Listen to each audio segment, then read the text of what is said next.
This plan, like so many others, had backfired spectacularly. She had hoped to ruin Idong's evening, but instead, she was the one left with a bitter taste in her mouth. As she rose from the table, she cast one last glare at Idong, who met her gaze with a strange smile. It was clear to Idara that her efforts to drive Idong away were only digging her deeper into trouble. She made her way to her room, her stomach aching and pride wounded. Idara knew that she was facing an uphill battle, and the stakes were getting higher with each failed attempt. The next morning, Idara sat up in her room thinking of her next plan. She could not let Idong win in her game and had to do something about it, and fast. She went through Idong's bag and came across her health card. Idara realized that Idong was asthmatic and knew that she hadn't told her father about it.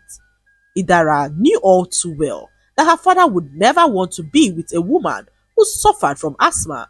The condition had taken a heavy toll on him, as it was the same illness that claimed her mother's life shortly after Idara was born. The pain of that loss had shaped much of her father's decisions, and Idara was certain that her father would avoid anything that reminded him of her mother's death. So, Idara came up with a plan to expose Idong. She lit a candle and left it on the table in her father's bedroom.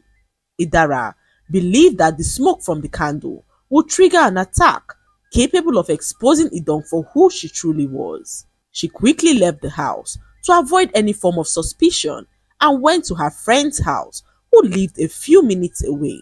Idara was so confident that the smoke from the candle would create enough discomfort for Idong to reveal her hidden secret.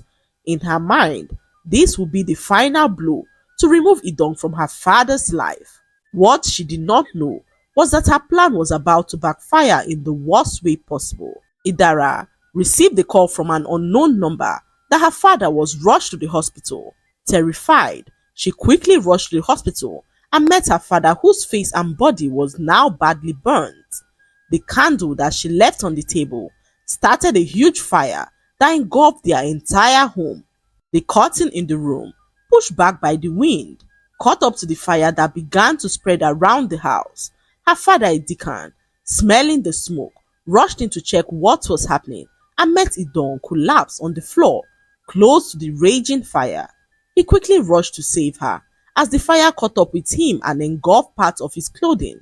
Despite the pain and danger, Edikan shielded Idong with his own body, dragging her out of the house.